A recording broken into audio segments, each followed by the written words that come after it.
Hello, hello, hello, hello, hello, hello, hello, hello. How's it going, people? Welcome to stream. Welcome. Sunday, the 14th of September. Premier League game week 4 has concluded. We can say that pretty much with Man City annihilating Manchester United, Liverpool somehow getting a win against Burnley, who were playing literally 5-5-0 formation and everything. But yeah, some good results for Arsenal, some good results in general. I'm not gonna lie. Also, if you are an Arsenal fan, some very decent results, if you ask me. Arsenal currently are sitting second in the table thanks to goal difference.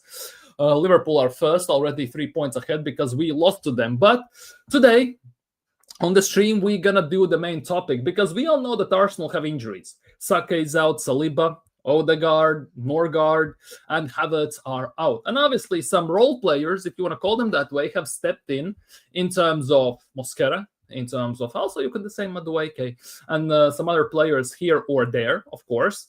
And they have looked very good. I'm not going to lie. Pretty much every single one has looked very, very good, which is quite interesting. Hence why the question for today, specifically for today, for the stream, for the discussions, in terms of does Arsenal have enough depth to compete right now?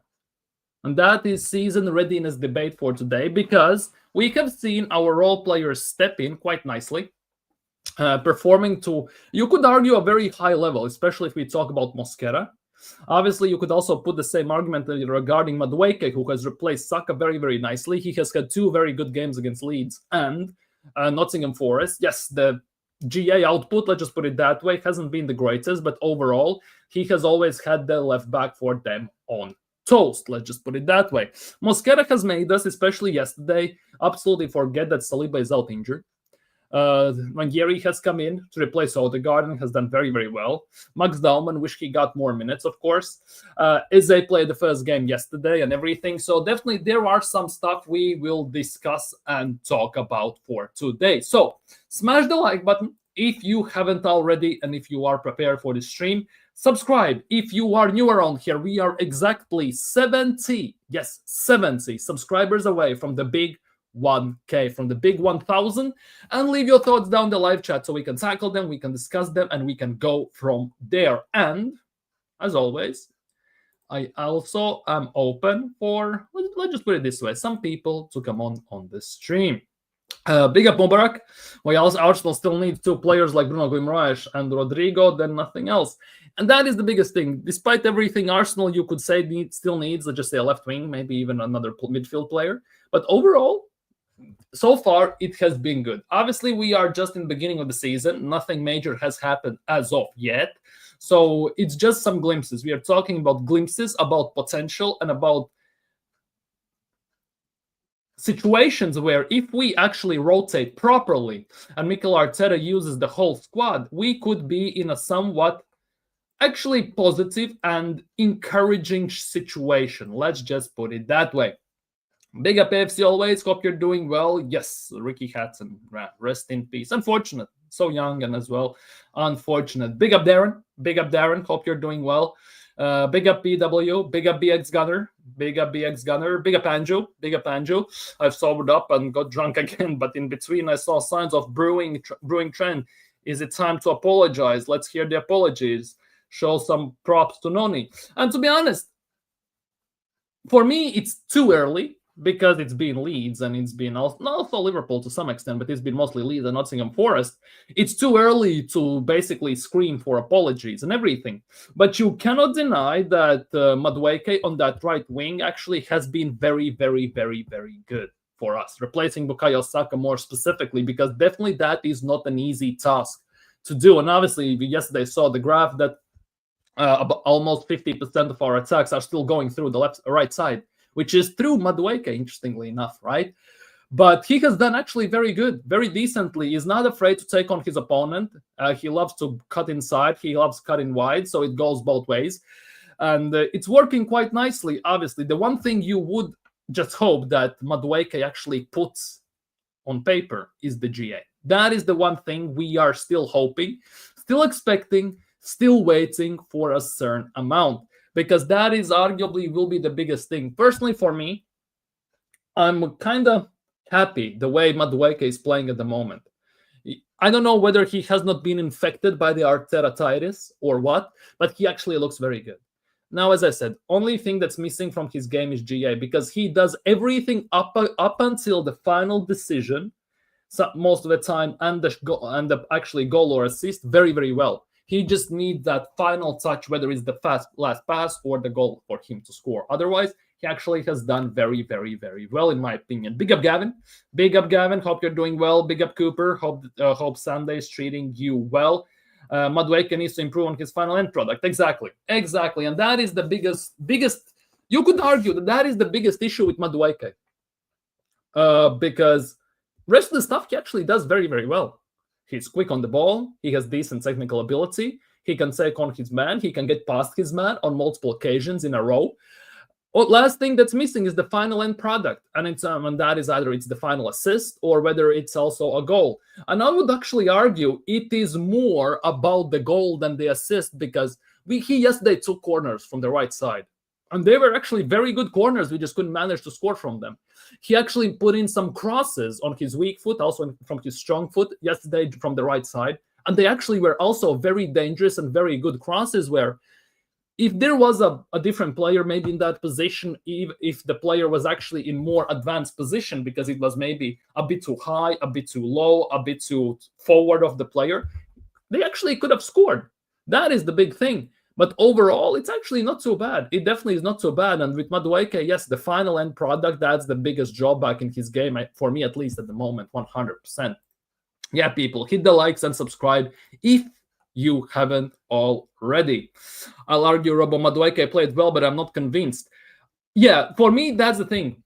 For me, he has played well so far, but it's still too small of a pool to make some final judgments or long-term judgments from. So far, he has done good, right? But if he overall goes forward up until Bukayo Saka most likely comes back, right?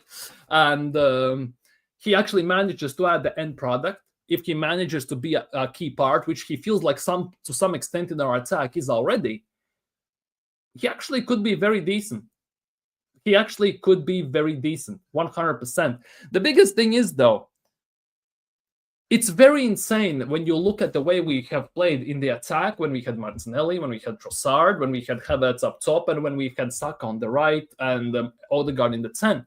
It's very weird to watch when we have actually players now in those positions where we don't have, well, Arteta-titis infected players like Madueke, Eze, to some extent Gyökeres as well, right? He needs service and all that, but Gyökeres, also Vanieri, because those players actually, right? Those players, they actually are opened up. They are not still boxed in. They are still not handcuffed. They are still not basically restricted of certain things.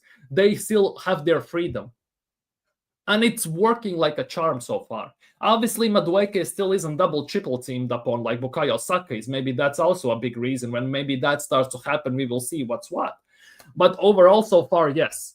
I'm obviously still not convinced, but I'm definitely seeing some glimpses and glimmers of hope. But as I said, it's still too small of a pool to make some long-term judgments or overall very significant conclusions from.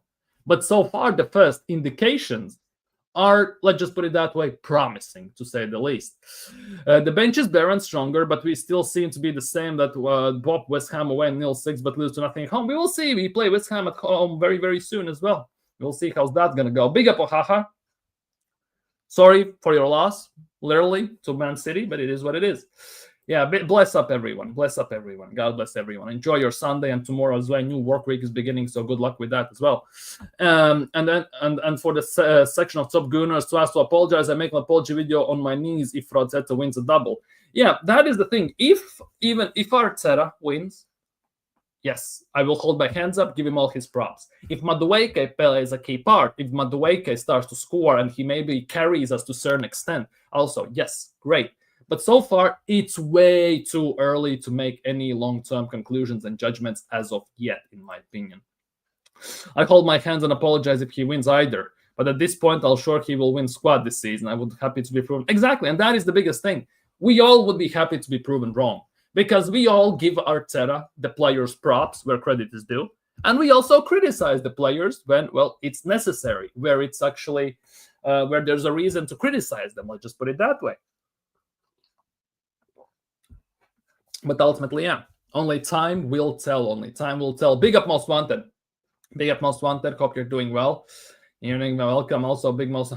Yeah, Saka right wing is too predictable. Where Madueke isn't. Don't get it twisted. I'm not saying Madueke. Yeah, exactly. Madueke is not better than Saka. Let's just put it out of the equation instantly. But Madueke is doing something Saka used to do when Arteta just joined the Arsenal, and before he coached out, when he coached into these players' control, micromanaging, obsession with the possession, right? Saka used to take on players like Madueke is doing right now. Saka used to do slalom dribbling between 3-4 players. He used to do that. He doesn't do it as much anymore. Obviously, he gets double, triple, quadruple teamed upon even at times.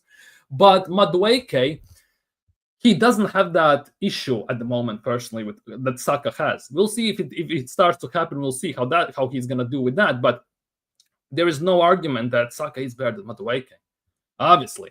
But yeah, Madueke has done actually somewhat decently so far, definitely. Saka at the moment is too predictable, and that's why it's one of the biggest reasons why we want Arteta to change his ways, why we want Arteta to go, because we need some new ideas, some fresh blood into the team, basically, that switches stuff around, that instills something new into the squad. If we win the Champions League, build his statue until then, he deserves every bit of criticism. Yeah, totally agree with that as well. There is no reason, because there is, at the moment, yes, there are things Arteta can be praised for. Let's not be delusional as well, but let's admit it. There are things at this stage, after 6 years, 6.5, you can give Arteta praise and his credit for. However, there is, unfortunately, you could argue, not even argue, but it's a fact, more things to criticize him for. And unfortunately, that he will get this criticism until he proves us all wrong at the moment. And only way he can prove us all wrong is by winning stuff, obviously. Big up Terry Tibbs. Big up Terry Tibbs. Hope you're doing well today, my bro. All I can say about Madueke, he seems to enjoy the change of environment. Yeah, that is definitely the case. But the Arteta roots may grow deep within him, and that is the biggest issue. And that, I think, is the worry of many, many Arsenal fans and everything, because we all see how open and how expressive in terms of how they play football when Yeri is, Dauman, Skelly, Eze, Madueke are at the moment, right? And we are all afraid that with Mikel Arteta, the longer he stays here, he will coach this control, obsession, micromanagement, safe passing, total possession control into them, like he has with Saka, Odegaard, Martinelli, with Trossard and all these men. And that is the biggest worry to some extent, because if they get coached into them at such a young age, especially with Wanjeri, Skelly, and Max Dauman, it might be too late for them to coach out of it from them. And that is the biggest worry at the moment. But obviously, if we get a proper manager instead of Arteta, 100% we can actually find it can be done. Where's the guys that was chatting crap about Gyökeres, man, scored if that was Havertz no goal? Exactly. Where was he? Where is he, by the way? He was saying Havertz is shit, he's useless, he has done nothing, and we should have signed Sesko instead. That was the guy. That was before Man United game when we did the stream. Where is that guy? Seriously, where is he? You don't see him here right now because Gyökeres actually has done well. Gyökeres is also second in the goal scoring in the Premier League. Haaland has 5 after today. And I think, what's its face? Gyökeres is on 3 goals. Semenyo is on 3 goals, and he's finishing second. When Saka comes back, I would try Saka left wing, Madueke right wing, Eze in the 10, and Gyökeres up top. And I'm not going to lie, AFC always, you're preaching to the choir. I am in the same position. I would love for this to be our attacking four games. I would absolutely love it. Because Saka on the left, that will be instant curveball for a time for defensive teams, every single team we're going to play against. Madueke on the right, it will cause chaos, and I think we are so controlled, so pragmatic, and so robotic that the chaos, the unorthodox style, that Madueke still is playing at the moment, which is not what Arsenal do on a consistent basis, is helping us. Let's be real, because we are so boring, so predictable that the chaos Madueke causes with taking on the opponents, getting past them, it's working in our favor. Let's just put it that way, in my opinion. And that is definitely helping us overall. That is definitely helping us because there is nothing wrong with a bit of chaos into the team, a bit of chaos into final third, as long as it's controlled and properly managed and properly directed chaos. There's nothing wrong with that. Just like with PSG, they have the players like Doué, Barcola, Dembele, all these men, Kvaratskhelia, who can cause chaos near the box with instant changing, taking on opponents, cutting it back, whipping it across, then taking next player on, and they can switch around and do everything. And that is one of the biggest things that Arsenal are missing, in my opinion. The predictability is our biggest nightmare. That's one of the biggest things that's holding us back, in my opinion. But with this front four, AFC always, you're saying, with Saka on the left, Madueke on the right, Eze through the middle, and Gyökeres up top, we have directness, skills, proper crossing, abilities, and a very, very, very, very good and direct attack, which definitely would instill more fear than having Odegaard in the 10 without shadow of a doubt and Saka on the right, because at the moment it's way hella too predictable. And to make another point about this, it would be interesting to see Saka on the left for other reason. And the reason is our left side useless because of Arteta tactics, or just we don't have there a good player? Because we all know that Saka is good enough player. He has played on the left as well before, and playing Saka on the left could actually answer for us that big question. Because on the left, we have had literally duds all over the place. If you, besides Aubameyang in 5 at the back, when he plays half the time left wing back, we actually haven't had a proper left wing in this controlling style. In 22-23 season, 1 year, it's just one-off. We need on consistent basis. And seeing Saka there, maybe it could actually answer some questions for us. I'm not going to lie. Maybe it could give us some answers, whether it's Arteta's style or it's just the players. One or the other. Maybe it's both. Who knows? Big up Bobo Gunner. Why are you talking crap? Well, you're still sitting here and listening to my crap, so I guess I'm not talking crap. And if you don't like what you're hearing, click the X on top right of the screen and never come back. Peace out. The pros can't outweigh the cons at the moment. 100% they can't. Yeah, we've improved, but for example, Emery didn't have the same chances Arteta has, although to be fair, Emery is in abyss right now. Aston Villa can't even score. Yeah. There is that. We'll see how that happens for him, but it will be very interesting. Thank you for Berta for getting Gyökeres and not Benjamin Sesko. 100%, and thank you for signing Eze as well. And thank you for signing Mosquera to Andrea Berta. That is also. Arteta is too egotistical. He's not dropping Odegaard. Even if Odegaard has broken arm, he will put him in. And that is one of the biggest worries for all our Arsenal fans. Arteta has his untouchables, so-called undroppables, as they call them, like Saka, Saliba, Rice to some extent, Gabriel, Odegaard. They always play. How about when you have a stinker? He doesn't play.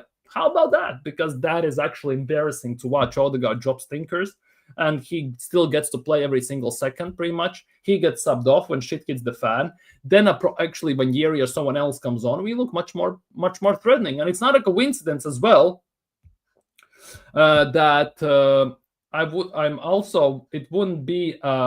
it's not a coincidence, right? That what's its face? When Odegaard has been injured against Leeds, against Nottingham Forest, and he comes off, and when Yeri comes on, all of a sudden our attack looks more threatening, much more fluid, much quicker, much more direct, and it's much more sharp. It cannot be a coincidence that as soon as Odegaard comes out of the team, we look much better in the attack. It cannot be a coincidence. People need to wake up to this as well.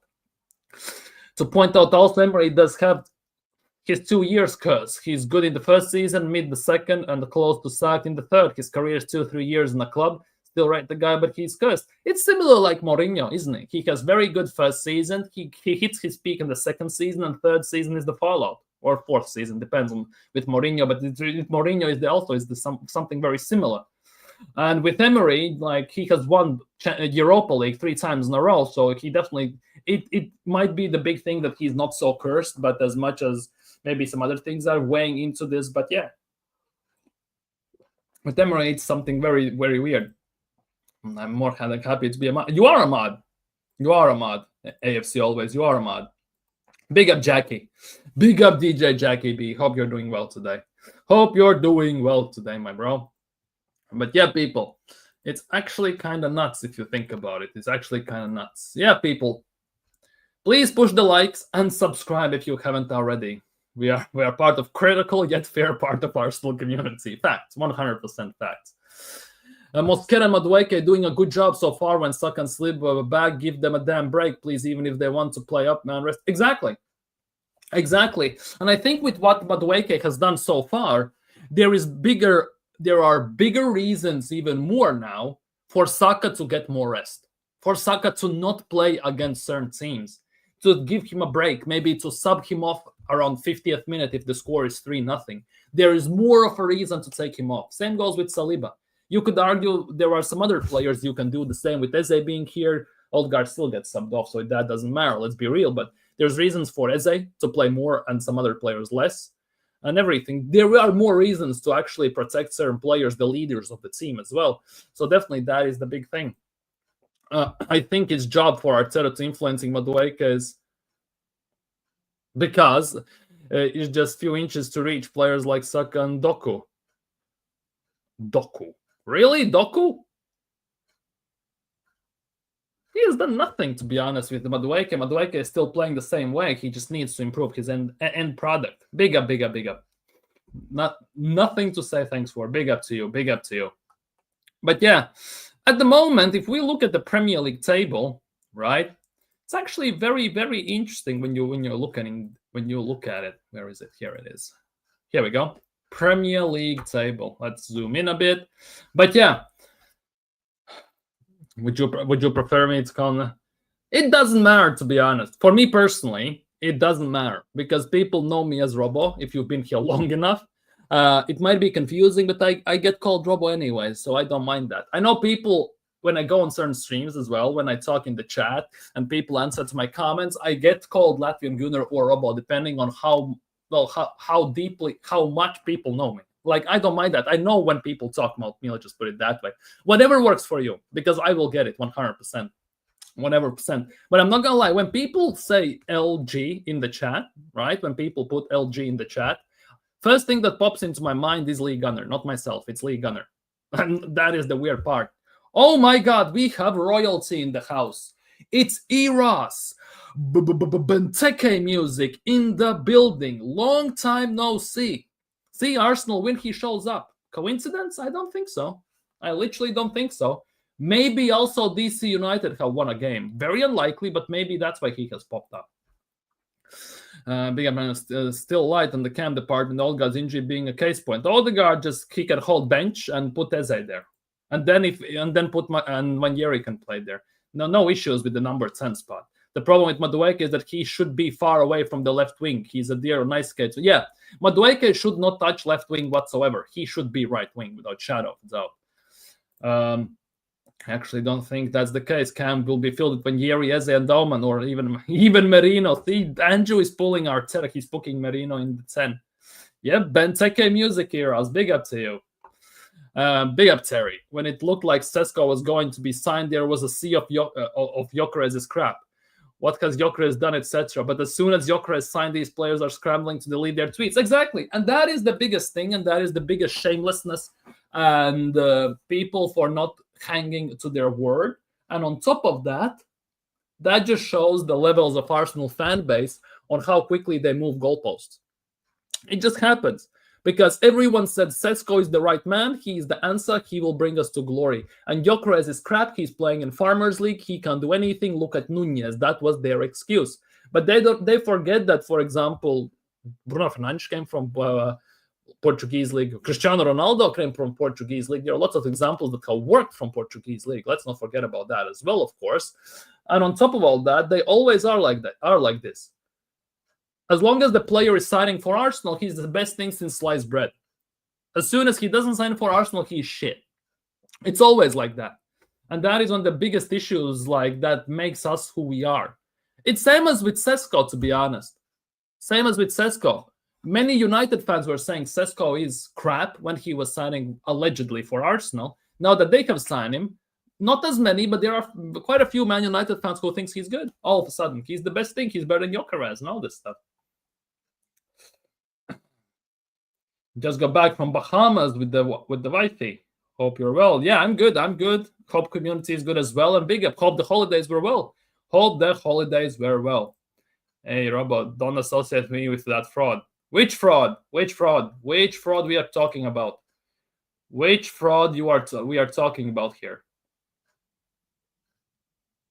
What are we doing? What are we doing? What are we doing here?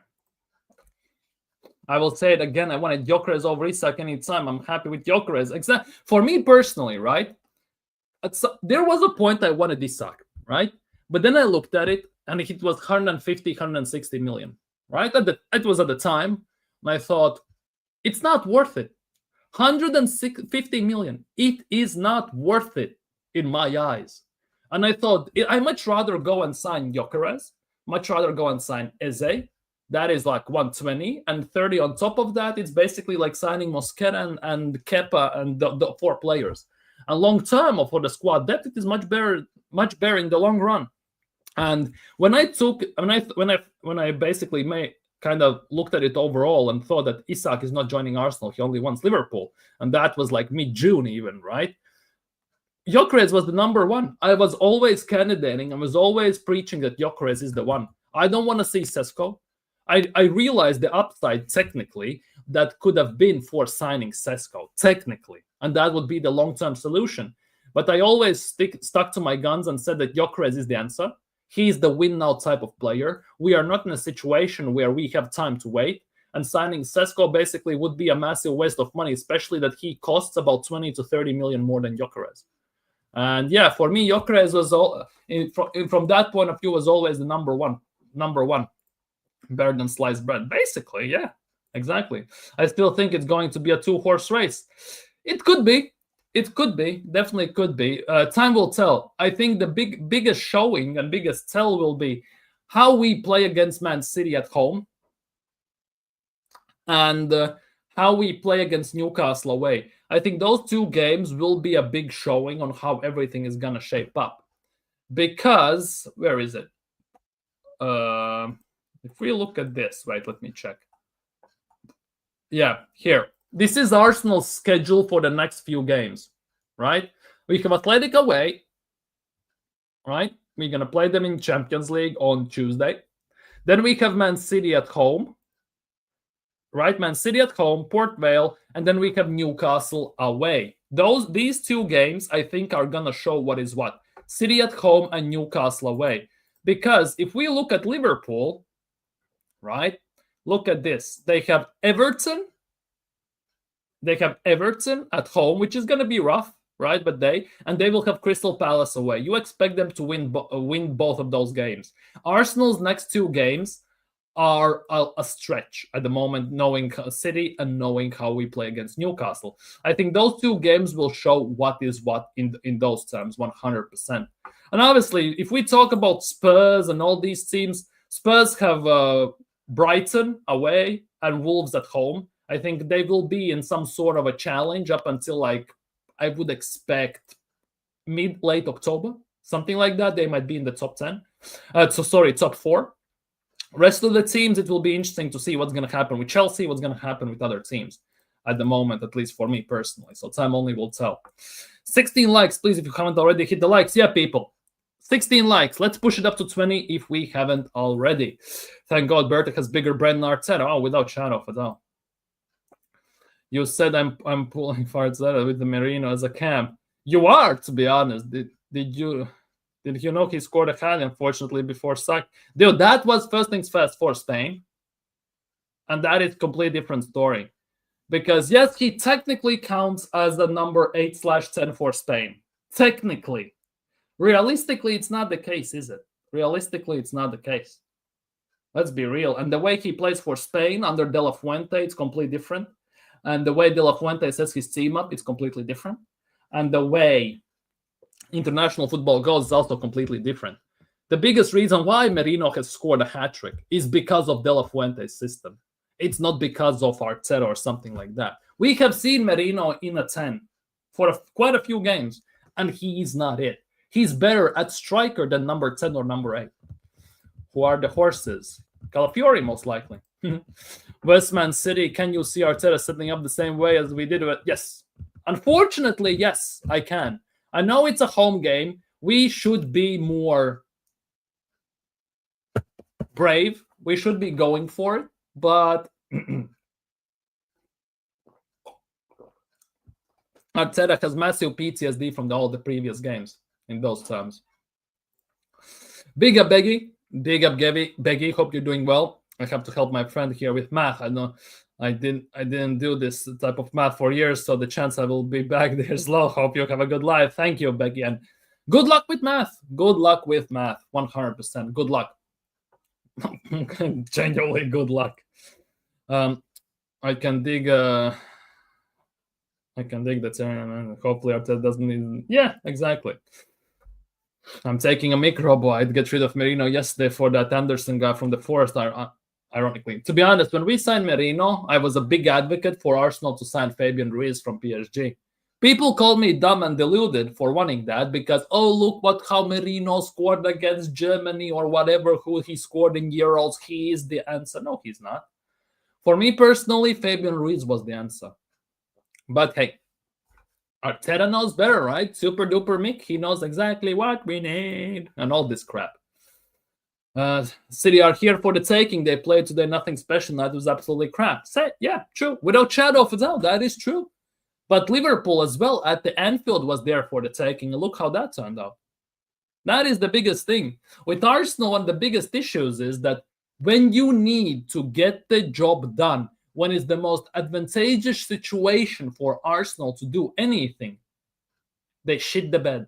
And that is going in through years. It's not only under Mikel Arteta. It also was under Emery and was also under Arsene Wenger starting in like 2010s. It always has been like that. Big up, Sean. Big up, Sean. Hope you're doing well today, my bro. Should have been Dani Olmo while he was at Leipzig. Also, could have signed Dani Olmo 100%. 100% Dani Olmo, Fabian Ruiz, Ederson from Atalanta would take him as well. Like there were options, we just didn't sign them. What's going on at Villa? They can't score a goal. How long will Emery last? Where is Villa in the table? Villa are 19th. 2 draws, 2 losses in 4 games. They have 0 goals. They have conceded only 4 goals, which overall is only, to be honest, it's only goal per game ratio. So the defense is not an issue for Villa. It's the attack. I think they will sort it out. I think Emery is gonna sort it out. The question is when, because they have Sunderland away next week, and then they have Europa League against Bologna, which is gonna be very interesting. They have Brentford on Tuesday in the League Cup, which also will be an interesting game. 2 Premier League sides squaring off. They have in the Premier League, they have Sunderland away on Sunday. And the week after that, they have on Sunday also Fulham at home. Europa League, they have Bologna at home. I think they will find the goals. I think it's just going to be a struggle until they score the first goal, in my opinion.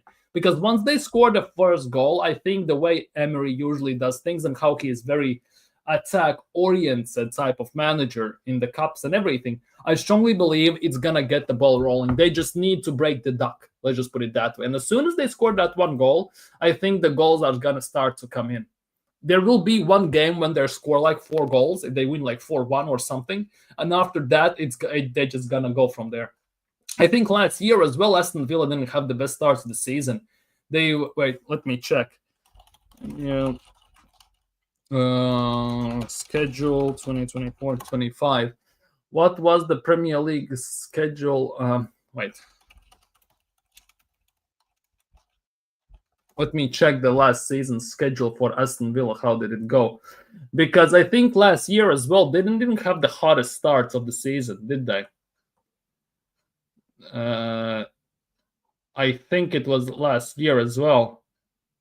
They had the 1 year where they were struggling. They had 5. Yeah, they started with 8 on 1, 2, 3, 4, 5, 6, 7 unbeaten. They scored goals, but they were 7 unbeaten. They had a season where they started with like 4 or 5 losses, draws, and then after that they kicked on. I think it's gonna happen the same with them very, very soon. Big up. For long. Yeah. Liverpool haven't been good yet, but they are doing what champions do. Yeah, they do what champions do, to be honest, in the last 4 or 5. For all the Premier League games they have played this season, if I'm not mistaken, all of them they have won and scored the winning goal 85th minute or later. Like, that is the champions mentality to getting over the line, if I've ever seen one. Let's just put it that way. Big up player performance. Big up, feed me some negativity. Everything is too rosy. What? Nothing is rosy. Yes, we won, but that doesn't mean anything. At the moment, at least. We have to beat City like last season. Exactly. We need to smash them again like we did last year. We play now how we played against Pool. We have the same result. And that is the biggest thing. We need to win. We need to beat Man City. Man City has, well, better squad at the moment. Yes, they're shaky. Without shadow of a doubt, they were nothing special. Then again, let's be real. It's Man City. They will have the mentality and psychological boost based on how they played last year. They definitely they will not want to repeat what they did last year, which means, again, they will be extra motivated for this game. And on top of that, obviously without Saka, it's a bit different story. But I think the Saliba missing and Mosquera for the first time in his life dealing with Haaland will be very interesting, because Saliba and Gabriel together as a tandem have basically kept Haaland quiet pretty much every single time we have played them. And mostly it was Saliba many times. Let's be real. Yes, he has beef technically with Gabriel about the ball getting thrown at the back of the head and all that crap. But Saliba was the one that from open play kind of was man-marking him out of the game. Let's just put it that way. With Mosquera, it will be very interesting how he deals with Haaland, because he hasn't dealt with that type of players. Yes, he has dealt with Budimir, Muriqi, and all these type of guys in La Liga, which is, to be honest, also a very tough task. At the same time, with Haaland, it will be very interesting. Very, very interesting how he deals with them. Still, Bill didn't struggle that much. Yeah, they didn't, but I think they will click into gear. Watkins dying out. Yeah, he is. He definitely is. They also haven't. Their squad actually is not that bad. I think their attack is a bit lackluster. Let's just put it that way. Because their attack is not too great, if you ask me. They have Watkins, who is 29, should be actually decently done. They have Watkins, Daniel Malen, Jadon Sancho. Yeah, they don't have a proper striker. Watkins has been a bit questionable. Daniel Malen is more of a winger at times than anything. Rodgers has been out of shape. Let's just say it as it is. Tielemans as well. Harvey Elliott, he needs time to kick into gear. They have injuries to Onana and Kamara, two of their main holding midfielders, which is also definitely playing a big role. The fact that they have only box-to-box type of attacking midfielders and no defensive midfielders. All of them are injured at the same time. I think that is also a big reason why they're struggling. Their midfield is not easy, but much, much easier to walk through if you compare it to what it was before in those times.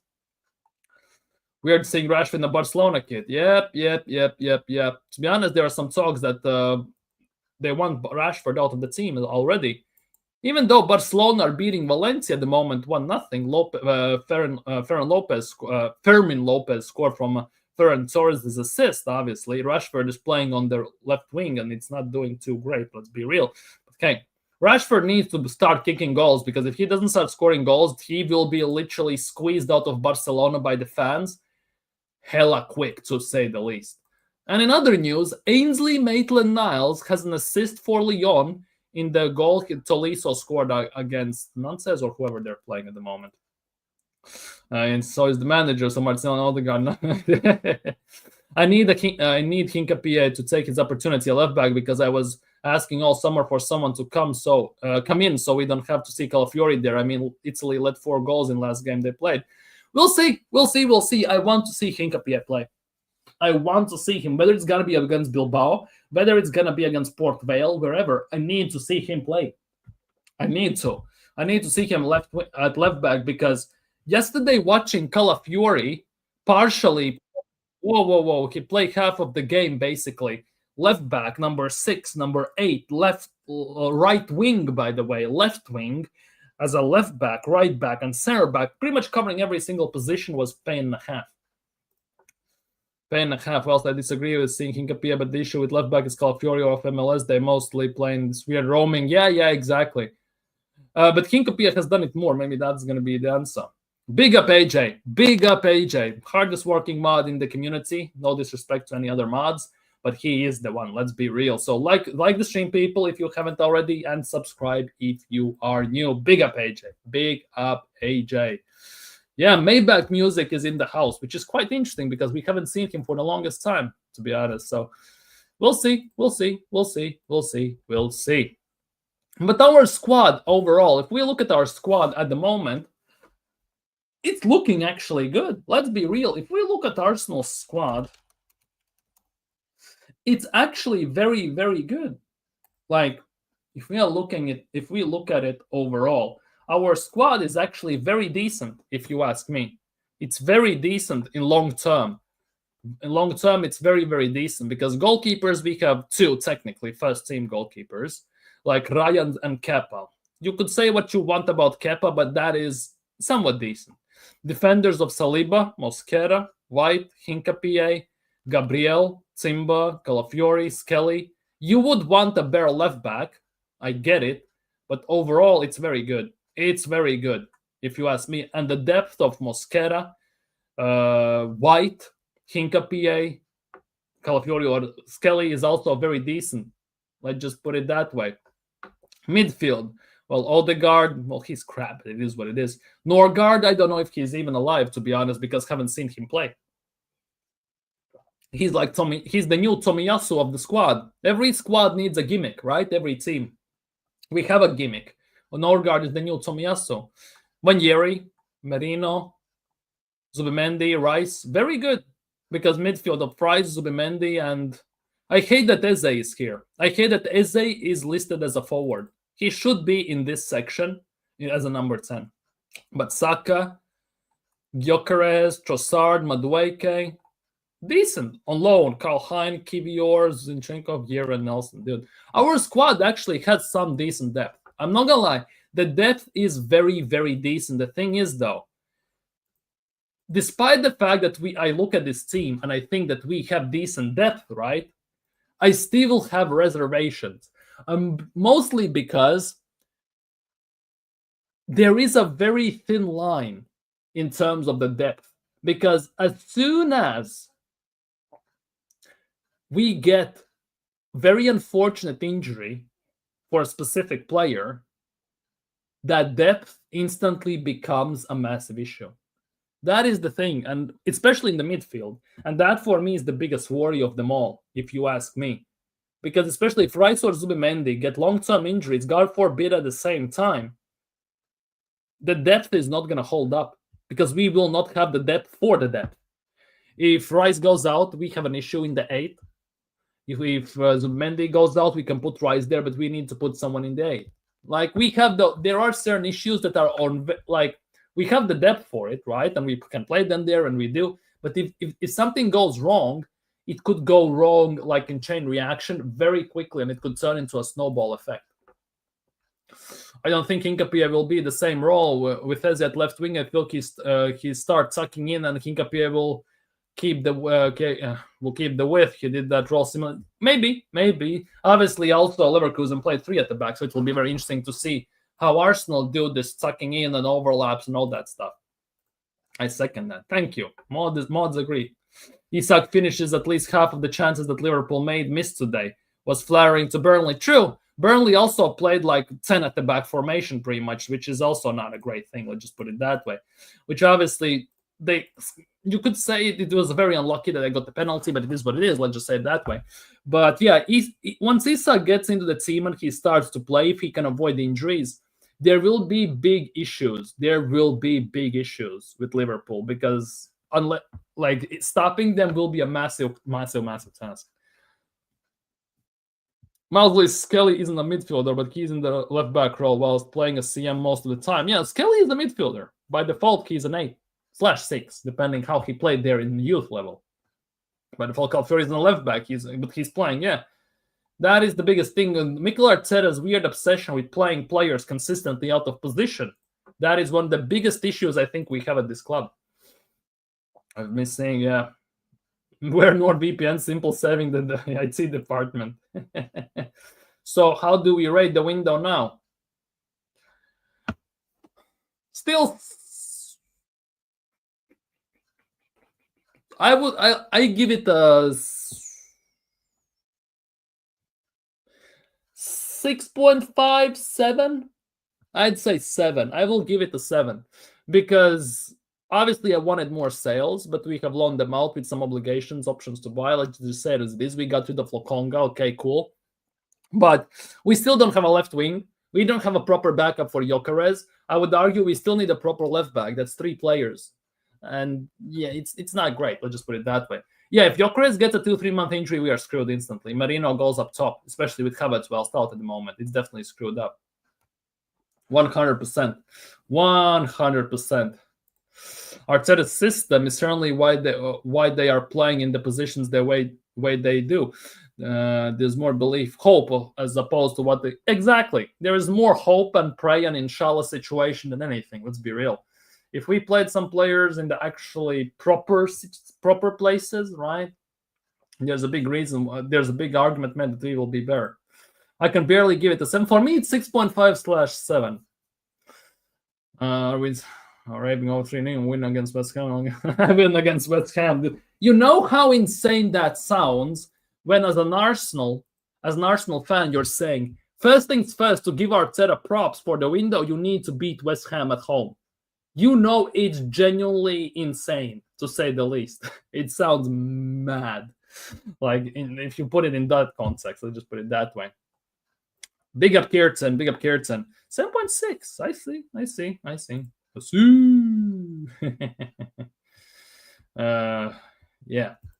Yeah, people, don't forget to push the like button and subscribe if you are new around here. Road to 1K is going strong.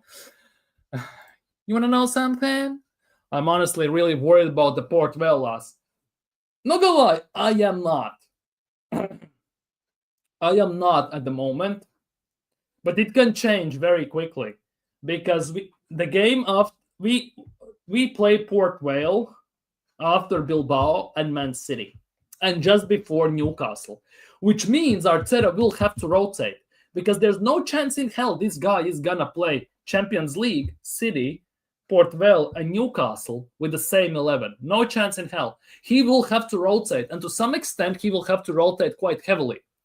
Although, saying that, with the injuries of Saka, Havertz, and all these guys, it will be a bit rough to watch. Then again, against teams like Port Vale, it should be good enough that we can start and play players like Mangeri, Max Dauman, Trossard or Martinelli, Merino, Norgard, and players like that. Obviously, Skelly, Hincapié, Kepa, those players overall should be good enough to beat them. There should not be those issues.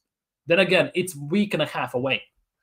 And if we get the injuries then, and we have no players have come back from injuries, it could be a very tall order. It could be a bit rough. And we all know that the Carabao Cup magic exists, underdog stories exist, and playing any smaller team away, especially at their ground where they know they're going to play a massive Premier League side, it's going to be rough.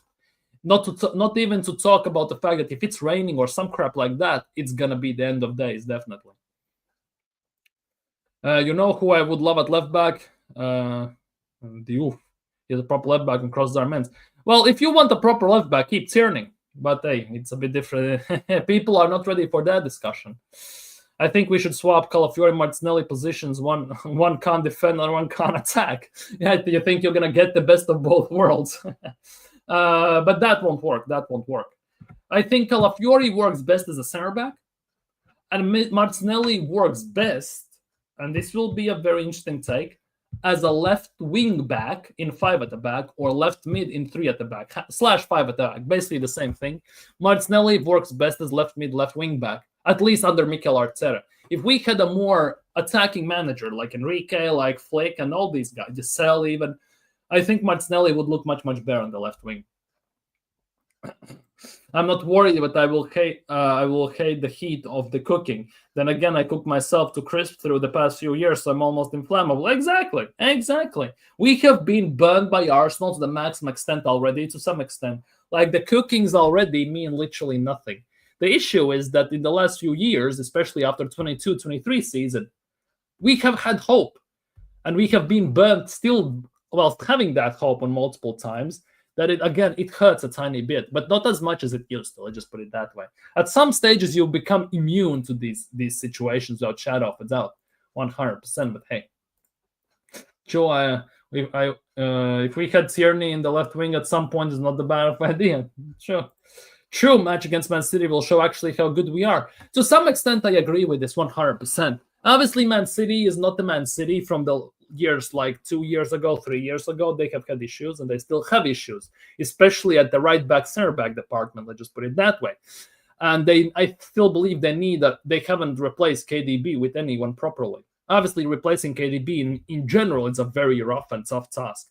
But they have not signed anyone to replace him. Yes, they signed Cherky, but Cherky is out for a month or so. So definitely, against City, it's going to be rough. City will have that extra incentive to play better because we annihilated them 5-1 last year. So definitely they will have extra incentive to perform well against us. We tend to do well against City at home 100%, but everything kind of rides on how Mikel Arteta will set up the team. If he sets it up like he did against Liverpool at Anfield, we will be done over easily. If we set up the team to be more progressive and more high press and basically try to make City panic like we did last year, we will eat them alive like we did last year. The question is, which one will Mikel Arteta prefer in this window? 100%. I'm starting to warm up to the idea of bringing in Iraola from Bournemouth. Of course, I'd prefer someone who has won some things, but strictly from style and play perspective, I like his tactics. Bring Semenyo too. Bring them all, I guess, right? Iraola has won stuff, I think. Andoni Iraola, he hasn't won much, but he has won. He has won the Cyprus League. That's the only thing he has won. But overall, I think his contract runs out next summer. 30th of June, 2026, his contract runs out next summer. The thing is, though, ironically enough, he's a very consistent manager, but not in a good way. Let's just put it that way. Because if you look at his points he gets on average as a manager in any team he has coached so far, first things first, he hasn't coached a big team. He has coached Larnaca, Mirandes, Rayo Vallecano, and Bournemouth. And if you look, it's quite average. 1.46 points per game, 1.46 points per game at Rayo Vallecano, 1.45 points per game at Mirandes. So on average, he gets the same amount of points almost every single team he basically coaches, which is a big worry. There is no growth. There is no advancements. No, nothing. That is a big worry in those terms if you look at it that way. Let's just say it as it is. So in those terms, 100%. Wait, I'm just curious right now. What is Mikel Arteta's point total on average? Let's just put it that way. Mikel Arteta, manager. Like, I know it's only one team, right? But it's 1.96, so nearly 2 points a game after two. Arteta already has coached 293 games.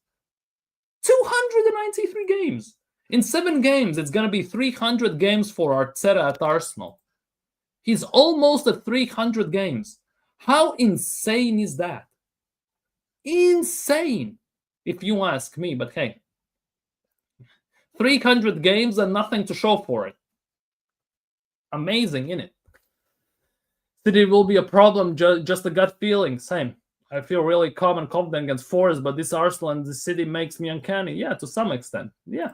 I really like Iraola football, but we can do 100% we can do better. Without shadow of a doubt, we can sign better managers. Without shadow of a doubt. Without shadow of a doubt. Bournemouth made me use my wild card this week. Really? Why? How many points did you get? How many points did you get? than if you have to use your wild card. 293 games of horror. You cannot say that much. We have won one FA Cup. So I would say about 260 games of horror. I'll just put it that way. What do you mean? Nothing to show for it. What about the COVID card? I'm just counting the FA Cup. I'm not counting any silver plates which when the dog licks his dog food from. I'm just counting the FA Cup. And that, again, was a COVID Cup with not his team.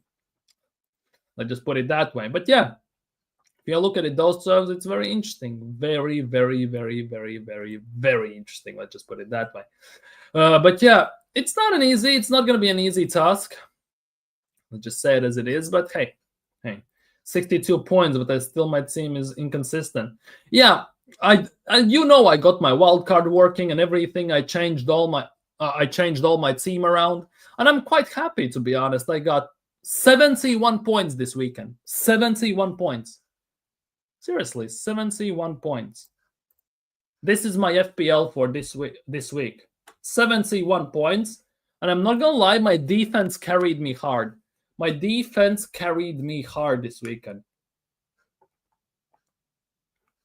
My defense alone got 36, including Pope, 44 points. Serious talk. My defense carried me hard this game week. João Pedro did good with the assist, kind of lucked out with that one. Elanga didn't play pretty much for Newcastle, so that was a bit of an issue. Let's just put it that way. Richarlison came off the bench, so that wasn't great as well, and he was the captain, so I really screwed up with that one. I wanted to put Semenyo. I absolutely forgot. I'm not going to lie. But yeah, Semenyo did good. Grealish didn't do well against Villa. He had a chance, but someone fumbled a chance to score from Grealish's assist. But overall, yeah, my defense was the one that carried Van de Ven with the goal. Timber did well. Tarkovsky did well against Aston Villa as well. Pedro Porro, Pope. My defense basically bailed me out. My defense got more than 50% of the points I got this weekend. But yeah, I guess it is what it is in those terms. I guess it is what it is. But yeah, if you look at Arsenal overall, the depth is decent. I'm not going to lie, it is decent. Yes, it's lacking still, but it's actually somewhat decent. There is a possibility that with proper rotation, with proper management from Mikel Arteta, we actually can do stuff. West Ham are like 18th. Aren't they? I thought they weren't. What's the table saying, by the way, at the moment? What's the Premier League table saying at the moment? Here it is. Premier League table. Liverpool, Arsenal, Spurs, Bournemouth, Chelsea, Everton, Sunderland, City. See, the game against City, by the way, is very deciding, because if we lose that game, they instantly are on the same points as us. Instantly. Newcastle. Yeah, the bottom of this is the Wolves are absolutely cooked and done out here, aren't they? Wolves are absolutely annihilated. The bottom part of the scene, it's actually nuts. 287 games of Jordan Arteta, only managed 6 games to win that cup. He managed only a few, exactly. Like, he managed, well, you have to include the Premier League as well, because it was the same style, same tactics, not that crap. Hence why I'm saying about 260, 270 games. But overall, yeah, he only managed few games in those. Look at the promoted teams. Yeah, exactly. Burnley they are relegation. Leeds are up to relegation. Where is Sunderland are 7th? Well, that's early stages, 4 games, 7 points, right? But overall, it's actually not that bad for Sunderland. Obviously, start the season, everyone's really close, but Sunderland are actually doing well. They're doing very, very well for just the promoted side. 22 likes, big up to you all. If you haven't already, smash the likes and subscribe. It's still too soon to judge, but some can stay. Yeah. But yeah, for me personally, Sunderland are very early candidates of staying up from the newly promoted sides. They have invested big, and it feels like they have invested properly. If it clicks and they actually can manage to basically make it work, they actually could be a decent one. 100% they could be a decent one in those terms. But yeah, but the bottom side, look, Man United are 14th. Insane. Forest are definitely struggling. Ange Ball and everything. Well, Nuno and Ange. Leeds have gone so unlucky, if you ask me. The goal they conceded, the Goodmanson scored no goal, which allowed Fulham to win. Also, they were another unlucky game where they basically scored no goal and they lost. Like for me with Leeds, that's I had Wolves, Burnley, and Brentford or West Ham going down. I think I had Wolves, Brentford, and Burnley. I think it was Burnley who was the third to go down. I don't remember. I need to look back at that stream. We missed Odegaard. Eros, you want to lose your modship for statements like that? Seriously, Eros, you can lose your modship for statements like that. I take no nonsense, yeah? I will take your modship and I will put you in a prison for 3 minutes. Seriously. Sunderland and Burnley, my feels, but yes, it could probably, it will change, definitely. I think come Boxing Day, come mid-season, I think we will get a better glimpse of what is what in terms of relegation, going down and all this, and staying up and all this stuff. But the early indications are very rough. But I think Aston Villa are the one that basically they gonna get back up. Aston Villa are the ones that once they're gonna start scoring, they figure shit out in terms of their attack, scoring goals and going forward, right? They're gonna be good. They will instantly jump up at least to like 8th or 9th spot very quickly because the gap is it's only 4-point gap from Aston Villa to like City at the moment at least. I think that in the next few game weeks they will find a way to start scoring and they will jump up very, very, very quickly. They will jump up. I have no worries about Villa, at least for now. I want Sunderland to stay up because I grew up there with the Tyne-Wear Derby and Leeds have history, so they can stay up as well. Yeah, I think for me personally, Burnley can go down. Don't give a damn. For me, Leeds should be staying up. Personally, I'm a fan. I like Leeds. You're giving away mods here. I'm not giving away mods. Eros has modship for longest time, but saying stuff like we miss Odegaard. He is on the brink of losing it and being put in gulag, literally gulag, for 3 minutes at least.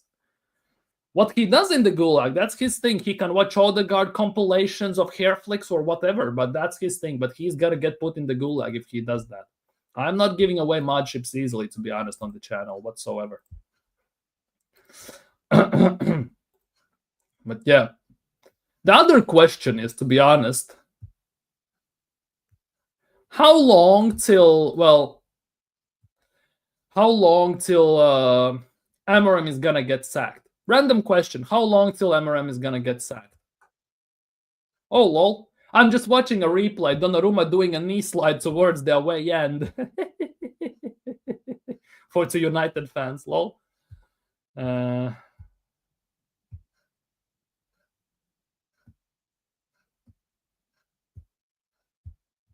Onana made 8 saves for Trabzonspor, and he was the highest rated player in the team.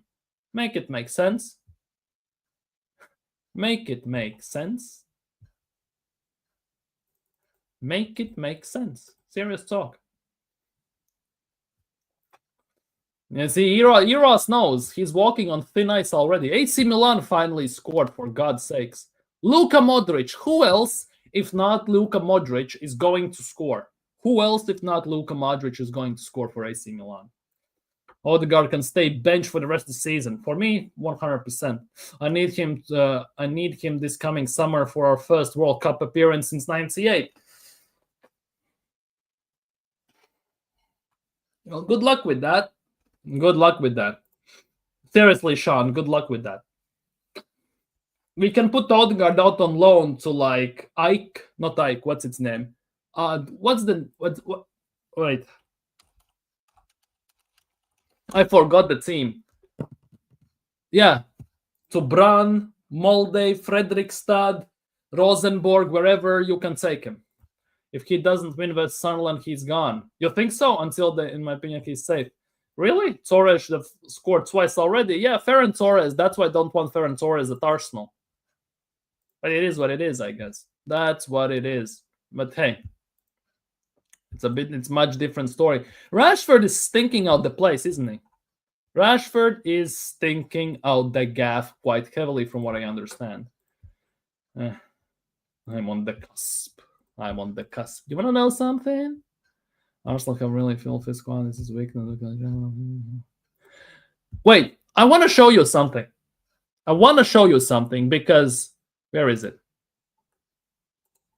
Because this is something people will want to see.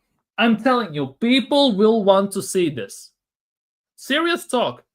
Serious talk. People will want to see this. And I kid you not. This is the level of Arsenal's fan base. This is the level of Arsenal's fan base. Seriously, just listen. The reporter asked Mikel Arteta, does it matter if Postecoglou plays a reckless style if it wins him trophies? Arteta, no, because Spurs sacked him anyway, right? This is what Arteta said. Look at the comment.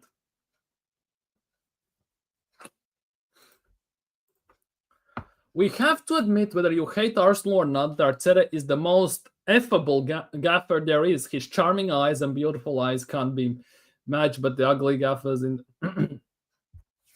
This is the state of Arsenal's fan base.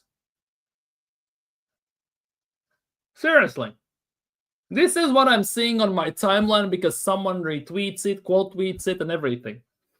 This is because of Peppermint Freedom. He sent me this on Twitter. Like, what the hell is this fan base on? Like, seriously, what the hell is this fan base on? Serious talk. How can anyone say stuff like this? How can anyone say stuff like this? And look what his profile is saying. This is what his profile is saying. I will lick Arteta's balls. Fuck me. This is like, what? Seriously, what?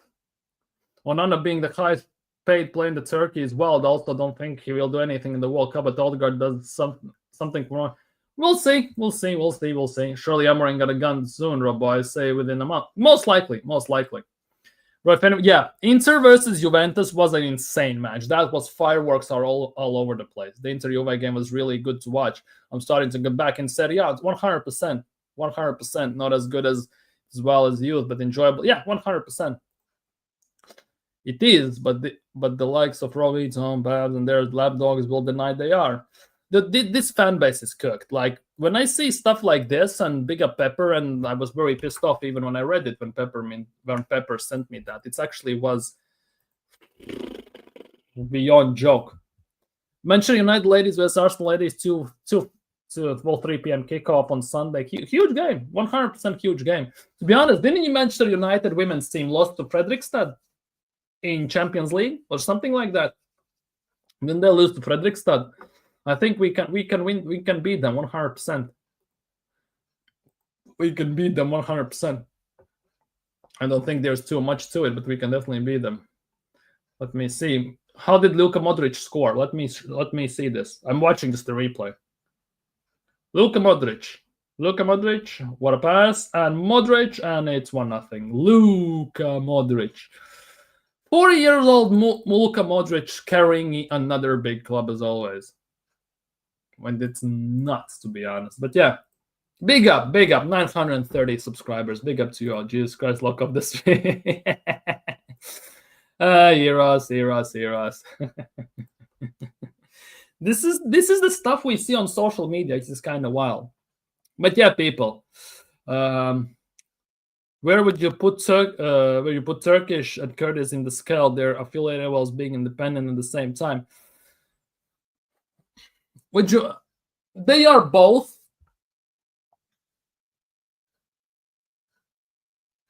proper Arsenal fans. Literally, they are proper Arsenal fans. They say it as it is. They basically are on their own channels. They don't give a damn. They can call everything out. They do it in a less aggressive, more realistic fashion than many other Arsenal fans.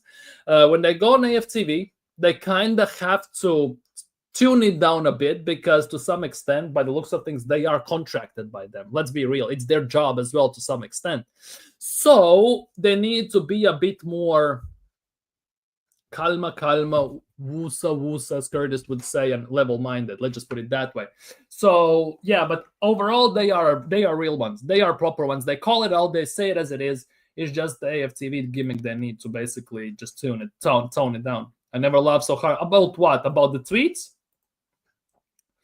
I'm just saying there isn't two fronts. There are three or more. Barcelona 2-0. Hey, who scored? Pedri. Rafinha scored for Rashford's assist. Rashford did something for Barcelona. Hey. Are we surprised though? Ever since Beckham brought the look into football, half the players are now influencers, fashion models, or do it for the life. Yeah. Or plant trees like Bellerin and all this stuff. Although that's a good thing, anyways. But yeah, people. I think on that note, I'm gonna end today's stream. My throat is killing me. I have somehow caught cold, but it is what it is. But yeah, like the stream if you haven't already. Subscribe if you're new. For today, I'm gonna be signing off. So take care. Stay safe. Have a nice evening. Have a nice day tomorrow. Enjoy Monday. But it is what it is. But yeah, hopefully see you all tomorrow if my voice holds up, because I feel like I'm losing my voice step by step, but hopefully it holds up. Obviously tomorrow we will most likely do the Champions League preview and everything. So for today, I'm signing off. Like, comment, subscribe. Have a blessed week and see you very, very, very soon. Peace.